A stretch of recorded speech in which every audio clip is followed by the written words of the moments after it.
Guys, flipping gaming PCs isn't that difficult most of the time. So in my last video about flipping, I actually explained some of the pitfalls and things to avoid while flipping gaming PCs, and that would lead to profits. And I actually sold that PC for $475 in about 2 weeks, which is pretty average for my area. So when that customer came back to me and asked me if I could actually build her another one with the same price, performance, and aesthetics, I was like, bet, this is going to be easy money. Or so I thought. But if you don't want to be stuck finding your own parts or being your own tech support, check out today's video sponsor. If you're in the market for a pre-built gaming PC, hop over to PCBros.tech. PCBros.tech has gaming PCs for every budget. Heck, even these guys can afford one. Not looking for a gaming PC? No problem, as they also have high quality merch like this giant build mat that's 2 feet by 4 feet, or this comfy hoodie that your significant other can steal from you later. Better get to.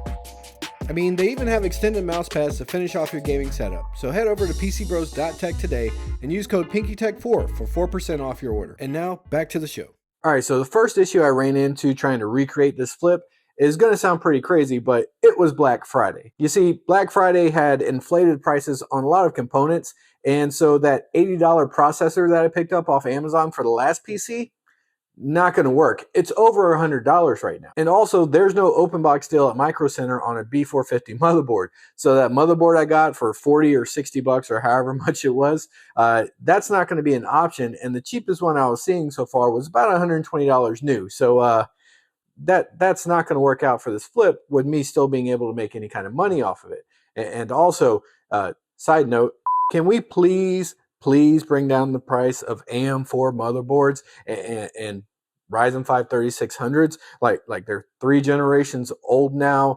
B450 is it's not dead, I guess, but AM4 is dead, except for now they're also releasing more AM4 processors. And like these things should already be cheap because the 7000 series is out, the 5000 series is out for the processors, the 500 series motherboards are out. Like, what do we got to do to get cheap?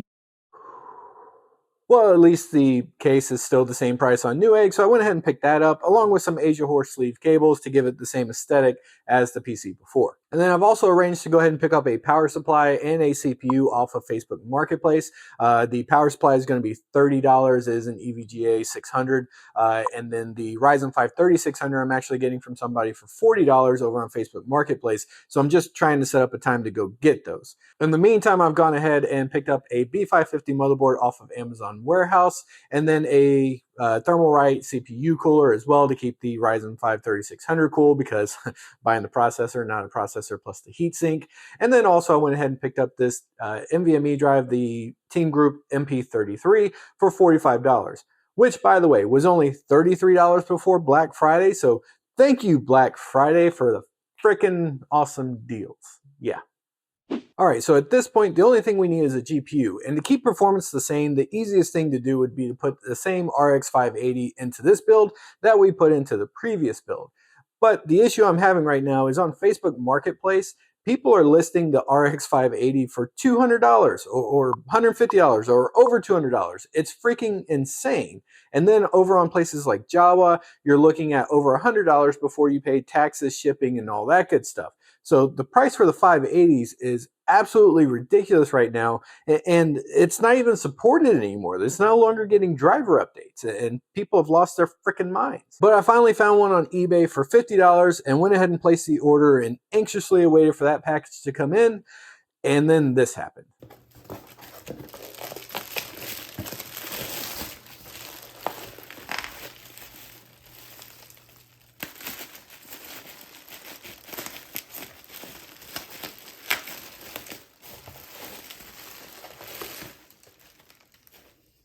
That's a problem.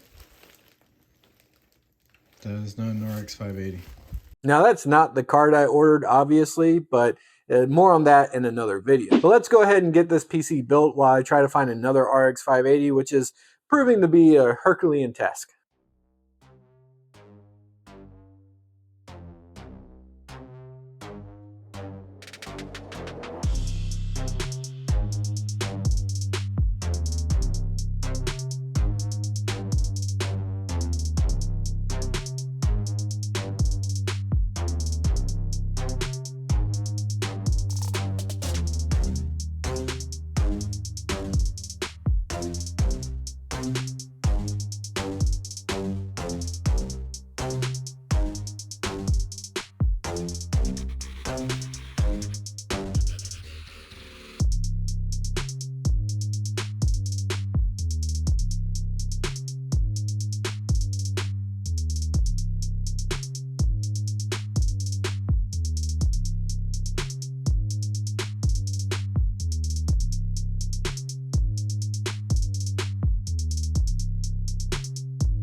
All right, another issue.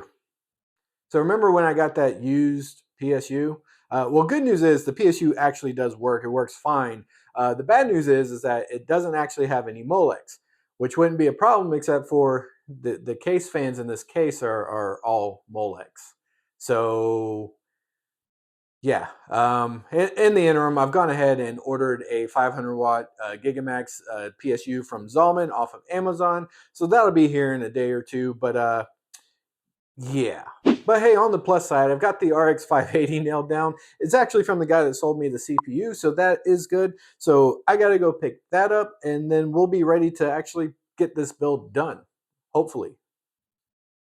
All right, good news, bad news. So good news is the PC is actually built and I'm stress testing it, which is something I like to do when I buy used parts just to make sure we don't run into any issues. But the bad news is that is after 2 hours of me trying to figure out why the computer wouldn't post and thinking I had bad components. And it ended up being that it was this ARGB splitter or extension cable that I used, and it was causing a short. So I've gotten rid of that. I've got a new splitter cable coming, and so we're just running the stress test right now without the lights and all that good stuff, or without any of the control, I should say, because the fans still work. They just can't synchronize the lights between the case and the CPU cooler. So waiting on that to come in, that will be the final piece, but we're going to go ahead and do the stress testing here. Guess what, guys?